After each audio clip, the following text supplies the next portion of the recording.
प्यारे दर्शकों नमस्कार। तारीख है आज 20 अगस्त 2026, दिन वीरवार, हिंदी तिथि श्रावण माह शुक्ल पक्ष अष्टमी। आइए नजर डालते हैं हमारे प्यारे राज्य हिमाचल प्रदेश की तमाम बड़ी खबरों पर। वीडियो शुरू करने से पहले कमेंट बॉक्स में जय हिंद लिखकर हमें सपोर्ट करें। तो चलिए शुरू करते हैं। हिमाचल में अनुबंध सेवा काल के लाभ पर अब प्रशासनिक विभाग ही लेंगे फैसला। सुप्रीम कोर्ट के निर्णय के बाद सरकार का बदलाव।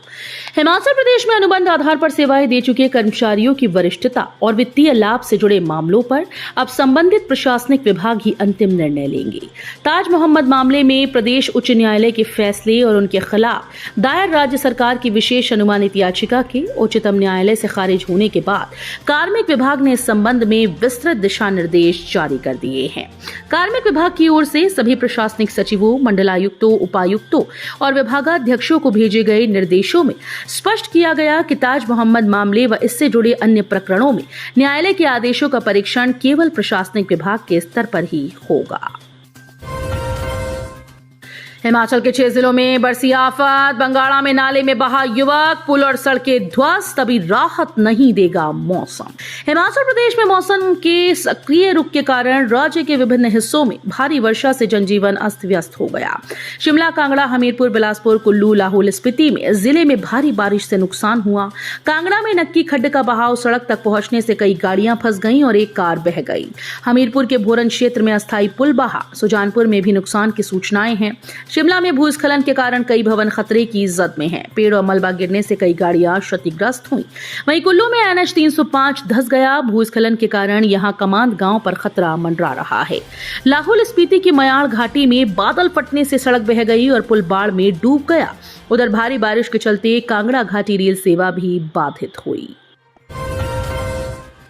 टांडा अस्पताल में दिल के स्टंट सस्ते। 40,000 की जगह 20 से 27,000 में इलाज। आर्थिक रूप से कमजोर परिवारों को राहत।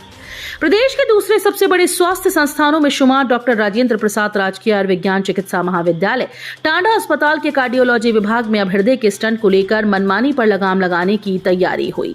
प्रशासन के कड़े तेवरों के बाद अब मरीजों को करीब 40,000 रुपए में मिलने वाले स्टंट के लिए 20 से 27,000 रुपए के आसपास खर्च करना होगा।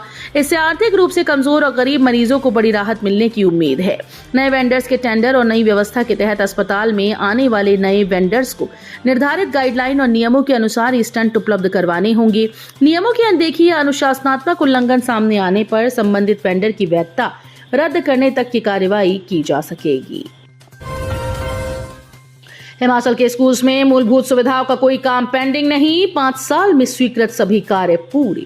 समग्र शिक्षा के तहत स्कूल्स में इंफ्रास्ट्रक्चर से संबंधित विकास के कार्यों को निर्धारित समय में पूर्ण करने में हिमाचल प्रदेश ने देश भर में एक बार फिर से अपनी मजबूत स्थिति दर्ज करवाई। वर्ष 2021-22 से 25-26 के बीच समग्र शिक्षा के तहत स्वीकृत अवसंरचना कार्यों की समीक्षा में हिमाचल की ओवरऑल पेंडेंसी 0% दर्ज हुई। इस उपलब्धि पर केंद्रीय शिक्षा मंत्रालय ने भी हिमाचल प्रदेश के प्रदर्शन की सराहना की। 5 वर्षों के दौरान प्रदेश में अतिरिक्त कक्षाओं, art and craft room, boundary wall, computer room, भवनों की मरम्मत, पेयजल, विद्युतीकरण और विभिन्न प्रयोगशालाओं सहित अनेक कार्य स्वीकृत किए गए। इन सभी कार्यों को समयबद्ध पूरा किया गया है। अतिक्रमण हटाने की मोहलत खत्म। बिना बताए जब्त होगा सामान। कांगड़ा में दिन प्रतिदिन बढ़ रहे अतिक्रमण की मुहिम में बुधवार को दूसरे दिन भी प्रशासन की कार्रवाई जारी रही। नगर परिषद निरीक्षक रमाकांत शर्मा के नेतृत्व में कर्मचारियों सहित पॉलिटेक्निकल कॉलेज के बाहर लगी 4 रेहड़ियों को उठाकर जब्त कर लिया गया। अतिक्रमण के खिलाफ प्रशासन का अभियान SDM कांगड़ा डॉक्टर अंजलि गर्ग के आदेशों के उपरांत किया जा रहा है। कई अन्य दुकानदारों को चेतावनी देकर आगे से अपनी दुकान के अंदर सामान रखने और बाहर सामान को न सजाने के निर्देश दिए गए। जयराम ठाकुर ने कसा तंज। बोले सुक्खू सरकार को अलचोकार में फिट कर विधानसभा से करेंगे बाहर। हिमाचल प्रदेश के जिला मंडी के अंतर्गत सराज विधानसभा क्षेत्र के बाली चौकी में बुधवार को कांग्रेस सरकार के खिलाफ आयोजित प्रदर्शन में नेता प्रतिपक्ष और पूर्व मुख्यमंत्री जयराम ठाकुर ने सुक्खू सरकार पर तीखा राजनीतिक हमला बोला।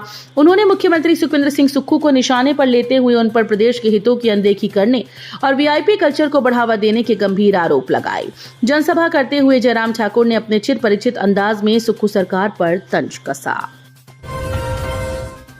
श्री मणिमहेश यात्रा के अंतिम चरण के लिए ऑनलाइन पंजीकरण शुरू।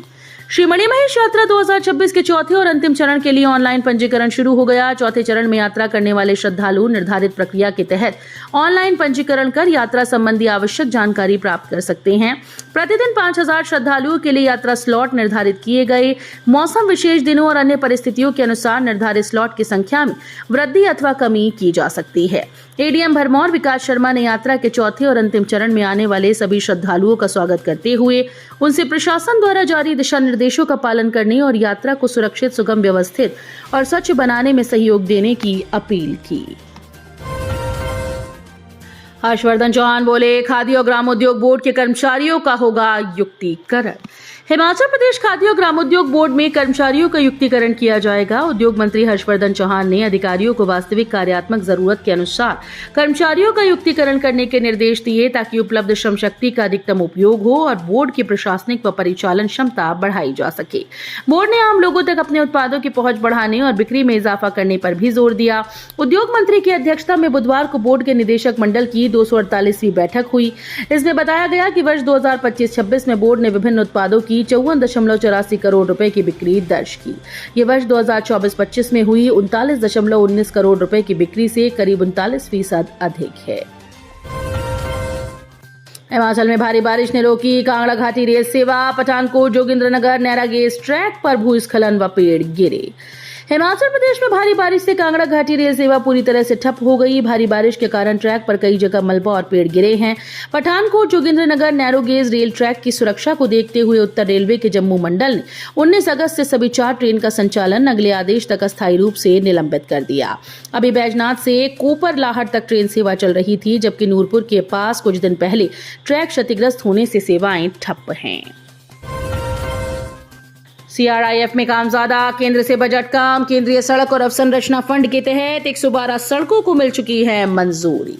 केंद्रीय सड़क और अवसंरचना फंड के तहत हिमाचल को सड़क निर्माण के लिए किए जा रहे कार्य के अनुरूप धनराशि नहीं मिल पा रही, जिसके चलते राज्य को एक बड़ी चुनौती का सामना करना पड़ रहा है। सीआरआईएफ के तहत प्रदेश में अब तक 112 सड़कों के निर्माण को केंद्र की मंजूरी मिल चुकी है, जिसमें प्रदेश की ओर से किए गए कार्यों की एवज में केंद्र से मिली राशि के बीच एक बड़ा गैप है। हालांकि लोक निर्माण मंत्री इस मुद्दे को केंद्र के समक्ष भी उठा चुके हैं, लेकिन अभी तक प्रदेश की ओर से किए गए कार्यों के मुताबिक राशि नहीं मिल सकी। जीसीसी लाइसेंस वाले बस ड्राइवर्स के लिए यूएई में निकली नौकरियां। यूएई की सबसे बड़ी तेल कंपनी एडनॉक के प्रोजेक्ट के लिए जरूरत है वैलिड जीसीसी लाइसेंस वाले बस ड्राइवर्स की। कैंडिडेट की उम्र 21 से 45 साल के बीच होनी चाहिए। कंपनी 11 घंटे की ड्यूटी, 26 दिन काम के लिए 3000 दिरहम देगी और कंपनी फ्री में रहने और खाने का इंतजाम करेगी। कंपनी कैंडिडेट के जीसीसी लाइसेंस को यूएई लाइसेंस में बदल देगी और उसकी सैलरी से 1090 दिरहम की फीस काट ली जाएगी। चंबा की 2 पंचायतों में लाखों रुपए के घोटाले का पर्दाफाश, जेई टर्मिनेट, 2 कर्मचारियों को नोटिस जारी। चंबा जिले के महिला विकासखंड की महिला और धिमला पंचायत में मनरेगा और अन्य ग्रामीण विकास कार्यों में बड़े स्तर पर फर्जीवाड़ा सामने आया। कागजों में लाखों रुपए के काम पूरे दिखाकर सरकारी खजाने को चूना लगाने के आरोप में एक आउटसोर्स कनिष्ठ अभियंता विजय कुमार को तुरंत प्रभाव से टर्मिनेट कर दिया गया। दिल्ली में ड्यूटी के दौरान पड़ा दिल का दौरा, नौरा के सैनिक का निधन, 2 बच्चों के सिर से उठा पिता का साया। कांगड़ा जिले के उपमंडल धीरा के तहत आती ग्राम पंचायत नौरा के मतेहर गांव से एक बेहद दुखद खबर सामने आई। भारतीय सेना में तैनात 42 वर्षीय हवलदार अश्विनी कुमार का दिल्ली में ड्यूटी के दौरान हृदय गति रुकने से निधन हो गया। जवान के आकस्मिक निधन की खबर से पूरे इलाके में शोक की लहर दौड़ गई। तो ये थी आज की फटाफट खबरें। हम मिलेंगे अगले बुलेटिन में, तब तक के लिए धन्यवाद। जय हिंद।